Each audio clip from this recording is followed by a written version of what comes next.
नमस्कार दोस्तों, आज हम एक ऐसे दिन के बारे में बात करेंगे जिसका नाम आपने जरूर सुना होगा, लेकिन शायद इसके पीछे की गहराई और भावनाओं को पूरी तरह से नहीं जाना होगा।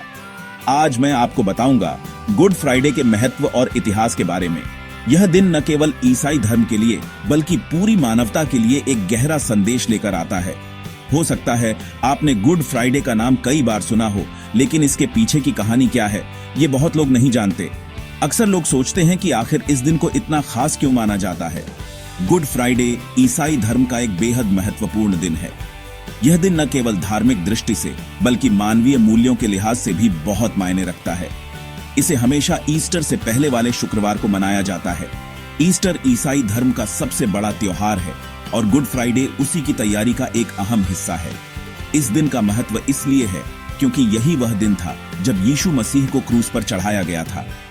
यह घटना न केवल दुखद थी बल्कि इसमें एक गहरा संदेश भी छुपा है। यीशु मसीह ने लोगों को प्रेम, क्षमा और दया का संदेश दिया था।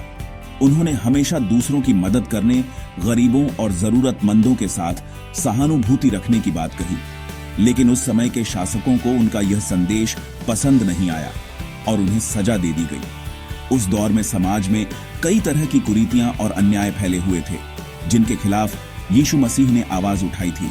गुड फ्राइडे को गुड यानी अच्छा क्यों कहा जाता है, ये भी थोड़ा अजीब लगता है ना? आखिर एक ऐसे दिन को गुड क्यों कहा जाए जब किसी महान आत्मा को इतनी पीड़ा दी गई? दरअसल इस दिन को गुड इसलिए कहा जाता है क्योंकि माना जाता है कि यीशु मसीह ने अपनी जान देकर मानवता के पापों का प्रायश्चित किया। उनका बलिदान मानवता के लिए एक नई शुरुआत का प्रतीक बन गया। उनके बलिदान से लोगों को मोक्ष मिला और इसी वजह से यह दिन पवित्र माना जाता है। यह दिन हमें याद दिलाता है कि सच्चा प्रेम और त्याग कभी व्यर्थ नहीं जाता। बात करें इतिहास की तो लगभग 2000 साल पहले यरूशलेम नाम के शहर में यीशु मसीह को गिरफ्तार किया गया था। उस समय के धार्मिक नेताओं और शासकों ने उन्हें झूठे आरोपों में फंसा दिया। उन्हें बहुत यातनाएं दी गईं और आखिरकार शुक्रवार के दिन उन्हें क्रूस पर चढ़ा दिया गया। यह घटना इतिहास में सबसे बड़े बलिदानों में से एक मानी जाती है। इस घटना के 3 दिन बाद यानी रविवार को यीशु मसीह फिर से जीवित हो उठे, जिसे ईस्टर कहा जाता है। यह पुनरुत्थान आशा और विश्वास का प्रतीक है।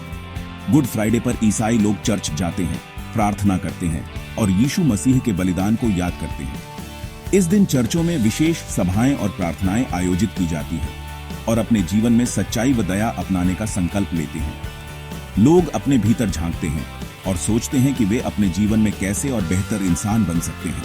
इस दिन कई लोग उपवास भी रखते हैं ताकि वे अपने मन और शरीर को शुद्ध कर सकें। उपवास के दौरान लोग साधारण भोजन करते हैं और भौतिक सुखों से दूर रहते हैं और खुद को आत्म मंथन में लगाते हैं। यह समय होता है अपने जीवन के कार्यों पर विचार करने का और अपने भीतर की अच्छाई को पहचानने का। कई जगहों पर बच्चों और युवाओं को भी यीशु मसीह की शिक्षाओं के बारे में बताया जाता है ताकि वे भी दया, क्षमा और प्रेम के महत्व को समझ सकें। इस दिन कई लोग समाज सेवा में भी भाग लेते हैं, जैसे गरीबों को खाना खिलाना, जरूरतमंदों की मदद करना और दूसरों के लिए कुछ अच्छा करना। दोस्तों, गुड फ्राइडे हमें यही सिखाता है कि चाहे हालात कितने भी मुश्किल क्यों ना हो, इंसान को सच्चाई और अच्छाई के रास्ते पर चलना चाहिए। यह दिन हमें अपने भीतर की शक्ति और सहनशीलता को पहचानने की प्रेरणा देता है। ये दिन बलिदान, माफी और प्रेम का प्रतीक है। यह हमें सिखाता है कि दूसरों को माफ करना और प्रेम बांटना ही असली मानवता है। अगर आपको यह जानकारी अच्छी लगी हो तो वीडियो को लाइक करें और ऐसे ही रोचक तथ्य जानने के लिए चैनल को सब्सक्राइब करना न भूलें। धन्यवाद। आज के लिए बस इतना ही। अगली बार फिर मिलेंगे एक नई जानकारी के साथ।